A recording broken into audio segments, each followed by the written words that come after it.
Pecat si Raja Blunder, PSSI datangkan pemain seharga 208 miliar. Depak Patrick Kluivert, timnas bidik pelatih top dunia berkualitas seperti STY. Timnas kena bantai, Mesilgers jadi kambing hitam timnas. Meski kalah telak, timnas langsung dibantu FIFA, auto untung besar. Simak informasi selengkapnya berikut ini.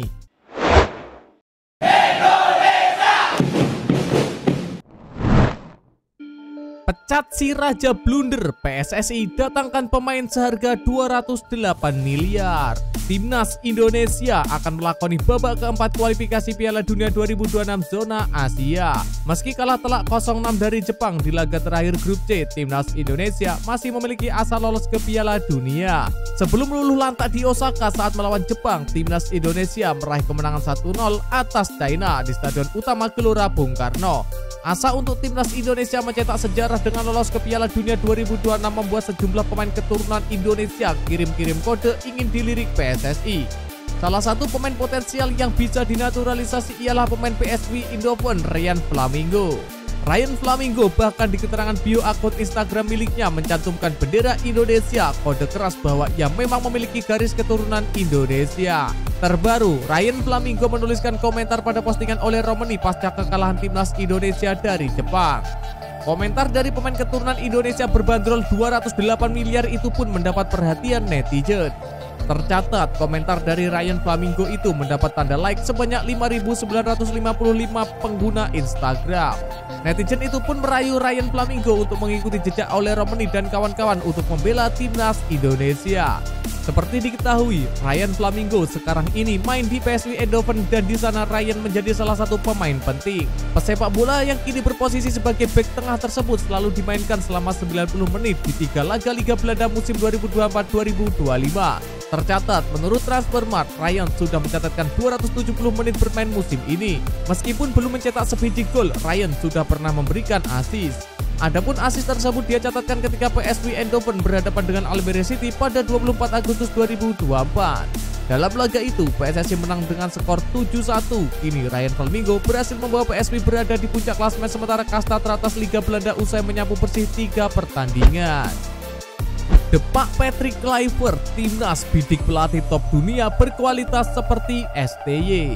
Sudah seharusnya PSSI mempertimbangkan dan mengevaluasi kualitas Patrick Kluivert. Bila perlu ditendang saja. Karena jika terus dipaksakan tetap melatih timnas, dikhawatirkan malah akan terus menciptakan bencana pembantaian yang tidak wajar. Memang dari awal niat PSSI merekrut Patrick Kluivert ini hanya untuk menarik minat pemain keturunan lainnya supaya bersedia dinaturalisasi alias jadi perantara pencarian pemain grade A. Jika pemain keturunan incaran PSSI sudah dinaturalisasi semuanya, ada baiknya untuk segera mendepak pelatih minim taktik ini. Pasalnya, PSSI tak boleh menuruti pengamat sepak bola berpengetahuan tingkat dewa seperti inisial T karena bisa bikin sesat saja. Jika berbicara statistik, STY jauh lebih baik ketimbang Patrick Kluivert karena dalam era STY, timnas mampu bermain cantik saat melawan Jepang maupun tim terbaik Asia lainnya dengan skuad seadanya. Jika skuad seperti saat ini, mungkin timnas Indonesia bakalan lolos ke Piala Dunia tanpa ikut ronde 4. Ya, hanya saja kelemahan STY itu saat melawan tim-tim lemah saja karena terlalu ambisi melakukan taktik coba-coba. Namun hal itu bukanlah masalah mengingat tujuannya adalah Piala Dunia. Di era Patrick Kluivert ini memang jago mengalahkan tim lemah seperti Bahrain maupun China. Akan tetapi sangat buruk saat melawan tim langganan Piala Dunia. Kembali ke fakta sebelumnya bahwa tim sekelas juara dunia yakni Argentina saja takjub dengan pola permainan era STY. Dengan ini, para penyepong Patrick Kluivert wajib berpikir jernih demi masa depan timnas Indonesia. Timnas kena bantai, Mesilgers jadi kambing hitam timnas.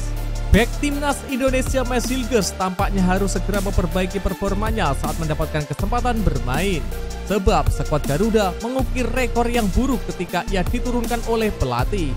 Yang terbaru, Mesilgers harus mengalami kekalahan memalukan saat membantu perjuangan timnas Indonesia menghadapi Jepang pada laga pamungkas grup C putaran ketiga kualifikasi Piala Dunia 2026 zona Asia. Dalam duel yang berlangsung di Sweetest City Football Stadium, Mesilgers yang dipasang Patrick Kluivert sebagai starter tak bisa berbuat banyak saat timnas Garuda digasak 6 gol tanpa balas. Ini menjadi pertandingan keempat Max Hilgers bersama skuad Merah Putih sejak pertama kali mengukir debut bersama timnas Indonesia di bawah asuhan Sintayong pada medio Oktober 2024 lalu. Lantas, bagaimana rekor hasil pertandingan skuad Garuda selama diperkuat Max Hilgers sejauh ini? Ya, timnas Indonesia memang memiliki rapor yang sangat buruk ketika Max Hilgers mendapatkan kesempatan bermain. Sebab dari 4 penampilan, skuad Garuda tak pernah menang ketika diperkuat Max Hilgers. Dari keempat pertandingan itu, bek kelahiran Aspor Belanda ini tercatat menghasilkan 1 imbang serta 3 kekalahan bersama timnas Indonesia, terutama di putaran ketiga kualifikasi Piala Dunia 2026 zona Asia. Penampilan pertamanya tersaji ketika skuad Garuda menghadapi Bahrain pada Oktober 2024. Ketika itu, dia bermain penuh selama 2 kali 45 menit dan sukses membawa timnya mengimbangi Bahrain dengan skor 2-2.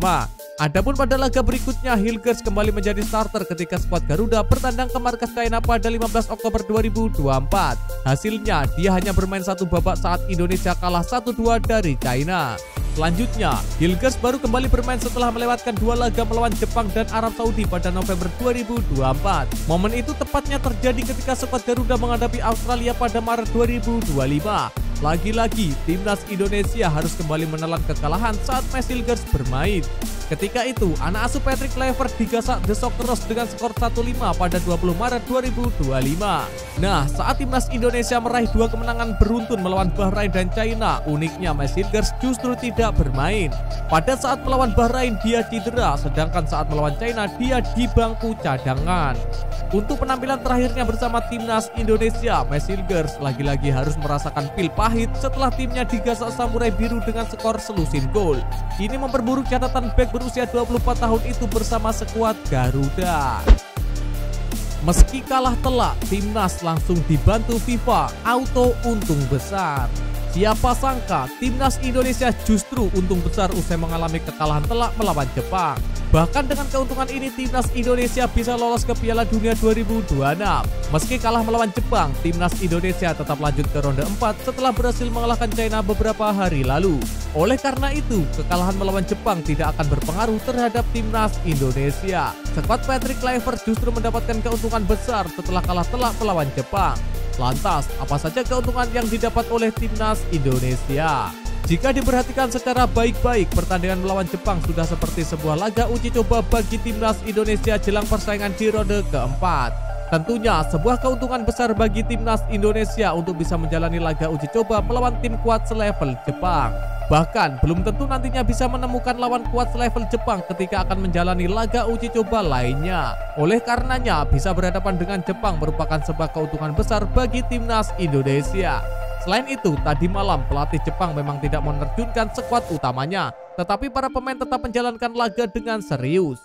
Keputusan pelatih Jepang tersebut membantu timnas Indonesia untuk berlatih menghadapi tim yang lebih kuat. Jika Jepang sengaja mengalah, maka timnas Indonesia tentunya tidak akan bisa mendapat pelajaran berharga untuk dapat menghadapi lawan kuat di ronde keempat nantinya. Maka dari itu, Patrick Kluivert semestinya mencatat baik-baik pelajaran berharga dari Jepang. Patrick Kluivert harus bisa mencari tahu apa saja kelemahan yang masih dimiliki oleh timnas Indonesia dan bagaimana cara mengatasinya. Tim-tim yang akan dihadapi timnas Indonesia di ronde keempat pastinya tidak akan sekuat Jepang.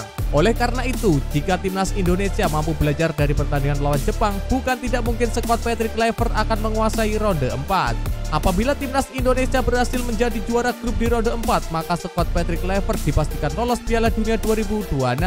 Maka tidak perlu melihat kekalahan telak melawan Jepang sebagai sesuatu yang negatif karena ternyata ada manfaat besar yang bisa diraih oleh timnas Indonesia. Dengan kata lain, Jepang dan FIFA diam-diam membantu timnas Indonesia untuk bisa lolos ke Piala Dunia 2026.